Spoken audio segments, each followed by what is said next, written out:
po, magandang hapon. Wala dapat akong update today kaso yung isang project ko dito sa Phase 6 is mag-start na kami. Gawa ng okay na po yung kanilang permits. Ayan. Ay! Eto, yung ating deco stone na lagyan na ng napahira na siya ng sealer. As you can see, naging wet look na siya. Ayan. Pero before po namin to pinahira ng sealer, binabrush po muna namin yan. Nililinisan para matanggal yung mga alikabok. Ayan po. So ang ganda na. Nung mga last week, ang kulay niya is parang puti. Parang puti-puti na alikabok. Ngayon ayan na. Ayan na po yung pinaka outlook. Ayan. So, 3 unit na pinturahan na po. Nalagyan na ng sealer, Actually, yung ano po natin dito ngayon is makulimlim na gustong bumagsak na nagpipigil. Ayan. So, yung ating moldura po is, ang pintura po niyan is same lang kay Lumina. Ayan. Yun na lang po. Sakto. Tingnan nyo po ito. Ayan o. Same lang dito. Since ayaw namin, ayaw talaga sa Rehouse Makeover, ayaw po talaga namin lumayo ng gusto yung pinaka kulay ni Lumina. Pero yung design ng gate po na medyo brown, gold, orange, yan po kasi yung pinaka-design ng gate. Ayan, consider po natin yan. Yung plant box natin, okay na. Ayan. Okay na. So, ito po yung last unit na ongoing po yung ating painting works. Yan.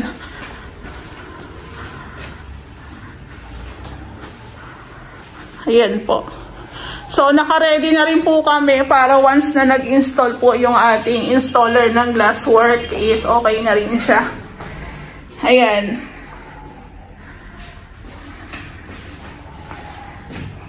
O, diba?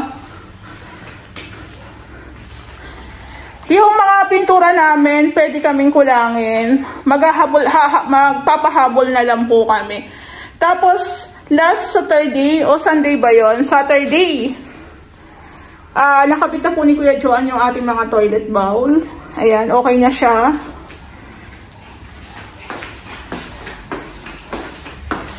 Yung second unit, ito po, ito lang po muna. Ayan, mapapansin nyo, napinturahan na, first coating, pero may mga hinabol. So, importante po yung mga ganyan kasi minsan, nagpapasok ka ng materyales, nagagasgasan, nababako, yung mga bako-bako. Ayan, kailangan po talagang habulin yan ng masiga, then retouch ulit. Ito po yung second unit. Ayan. Ito yung second.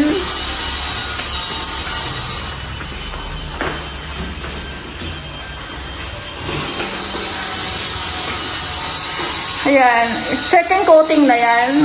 Okay, second coating. Hindi dapat ako pupunta kaso nagano ko dito sa project sa Bago po? Oo. Direkto lang, ano naman? Ha? Salamin? Wala, hindi sila tumuloy? Wala. Sabi niya bang pupunta daw. Wala.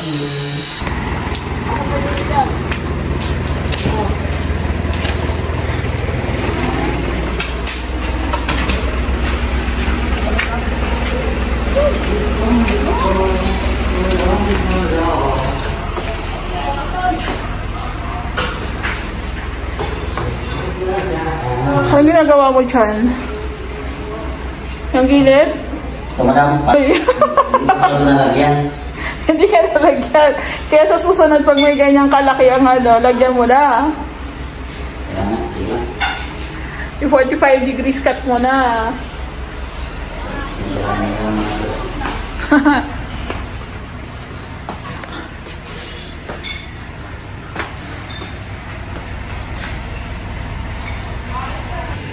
Hello po, magandang hapon. Update po tayo.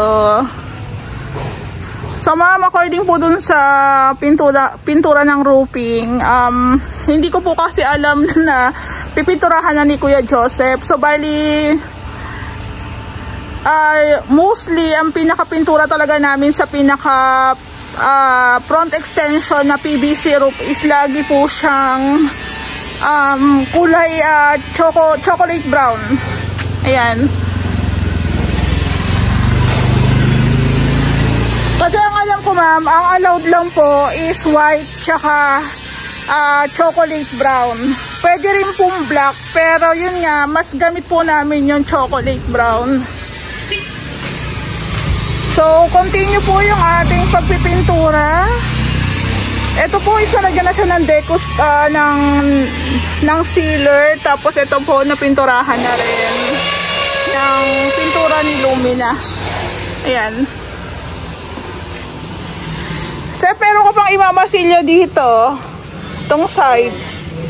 Oo, yung side ayan no, wala pang ano. Tapos pintura na lang ulit, katulad dito. Ayan, ito, wala pa. Papamasilyahan po natin yan, tapos pintura. Oo. Wala ka ng skim coat? Tama na ba isa? Dadaan kami mamaya sa ano sa hardware. So ito rin po, wala pa. Wala na daw kasing skim coat, kaya hindi na ituloy. Tapos pintura na lang.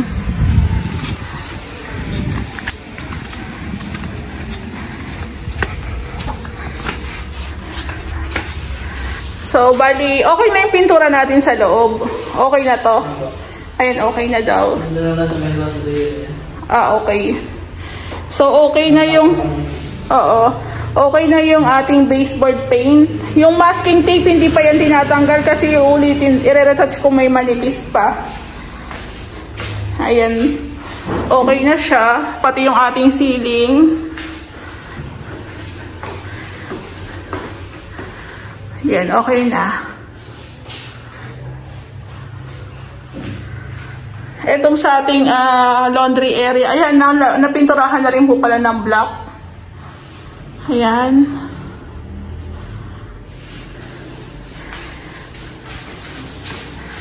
Tapos si Bayaw, anong ginagawa mo dyan?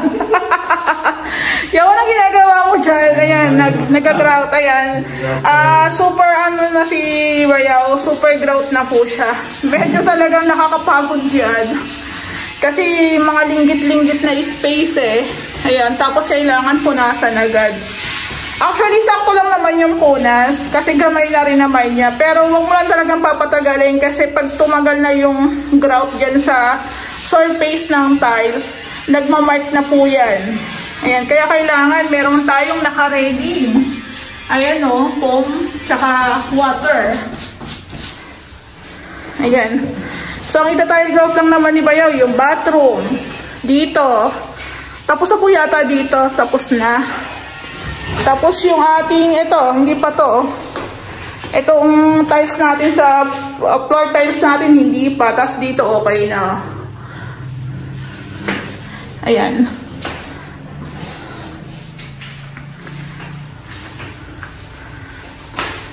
Picture. Yung pintuan natin, na-retouch na rin po siya ng chocolate brown. Etong labas, alam ko, dodoblean pa namin to. Yung bubong, standby muna. Kasi sabi ni ma'am, kung pwede daw red lahat. Eh, sabi ko, ma'am, kasi usually, di ba, chocolate brown dito sa may harapan, di ba? Eh, hindi ko naman alam na titirahin mo na. Ngayon ang question naman ni ma'am, kung pwede daw lahat chocolate brown. Chocolate brown na lang daw lahat. Kasi sabi ko, ma'am, hindi ko po sigurado. Itatanong ko muna sa guard. Eh, si guard, itatanong naman daw sa office. Oo, kaya, so kung red tayo, lahat. Kung brown, kung pwede brown tayo lahat. So, ganon. Ha? Standby muna. Ayan. So, bali dito tayo sa third nag-i-install ng mga glasswork. Hello po. Ayan. Kuya, paingat ng tiles ha. Sige po, ma'am. Paingat po ng tiles kasi baka magasgasan. Okay, ma'am. O kaya mabagsakan, ha? Sige. Sige po. Ayan. So, bali, ongoing po yung installation ng ating glasswork dito sa may third unit. Ayan po. So, remind ko lang sila, kuya, paingat. Tapos, kuya, yung mga pinaganuhan na, paligpit na lang po, ah. Palinis na lang. Ha? Sige po, thank you. Ito po yung glasswork natin dito. Yung glass door natin sa bathroom. Ayan, no, nakabit na rin po siya. So, halos 3 unit po. Halos nalalagyan na rin po siya ng mga glasswork. Ito rin po, papalitan. Pero kung sakaling hindi po aabot, sabi nga namin hanggang 5 PM lang kami. Pwede naman nilang balikan tomorrow. Ayan. Tapos, doon nga po pala sa mga nagpapa-install ng mga aluminum works, glass works, lalo na pag ganitong naka-tiles na may kisame na, paingatan nyo po. Kasi possible matusok yung ceiling o kaya magasgasan yung tiles. Ayan, kailangan talaga i-remind. So, hindi muna si Kuya Joseph nagtuloy dito gawa ng may gumagawa. Ayan. So, yung front extension natin, pag malapit na po namin i-turn over siguro, tsaka po namin i-retouch ulit. Kasi mga first coating pa naman din yan.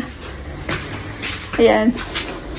So, ito yung kanilang owning windows. Ang ganda.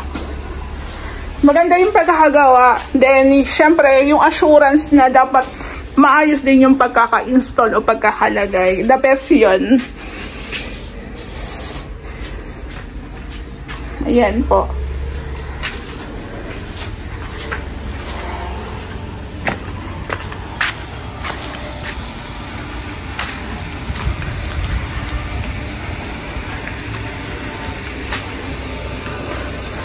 So, ito po yung first unit. Ayan, naayos na nila. Hello, kuya. Okay na to, kuya? Okay na to? Hindi pa po. Hindi pa. If ever hindi po, hanggang 5 lang kasi kami. Pagka po di kinaya. Balikan na lang bukas, so. Sensya na kasi wala sa Actually, napansin ko yun sila kaso ayoko naman pakialaman yung trabaho nila that time. Ang sa akin lang, sabi ko, ingatan yung ingatan yung kasi basta-basta lang eh. Kasi ko baka magasgasan yung tiles tsaka yung ceiling. Ayan.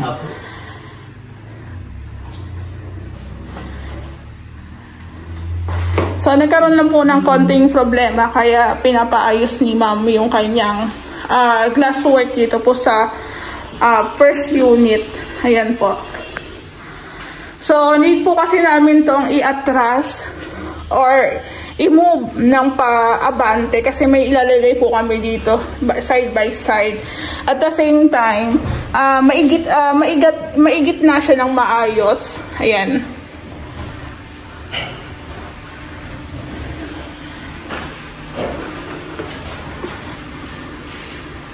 So, naretouch na rin po pala yung ating pinto dito. Then, yung pintura natin.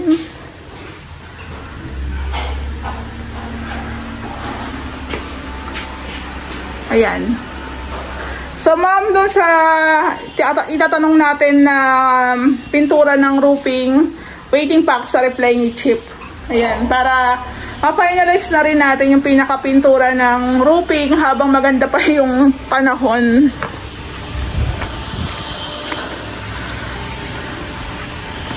Pati po yung yung 2x6 na tubular, ipaparetouch ko rin po yan ng black. Gawa ng ayan kasi alam ko first application pa lang o first coating pa lang po yan, then ipaparetouch po natin ulit.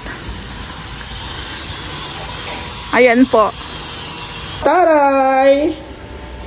So, bali, ito po yung pintura na pinatimpla namin sa All Home kahapon po ata nung isang araw. So, bali, yan ina-apply na ni Kuya Joseph. Ang ganda. Sakto lang. Sakto yung kulay. Hindi siya red na red. Ang worry ko, Ang worry ko po is baka red na red siya. Kasi katulad sa Facebook parang masyadong red. So maganda to. Ayan na. Then according kay ma'am is lalagyan din siya ng sealer. O diba, ang ganda. So doon po sa mga plan magtanong kung ano pong pintura ginamit namin, isi-share ko po yan sa inyo. Ito po siya. Ayan, hindi ko makita yung tawag sa kanya. So, pinatimpla lang po namin yan sa All Home, sa Nippon Paint. Ayan. Tumipak lang kami ng kapiraso. So, ang ganda kasi, ito po kasi is medyo matagal na. Tapos, umupas na. Tapos, nadumihan pa na likabukan while gumagawa kami. So, ayan, ang ganda oh. Picture. Lalagyan ko yan sa ng sealer ha. Pati yung dun no, sinabi sa inyo ma'am. So sabihan mo na lang kami pag halimbawa kinulang para mahabol natin.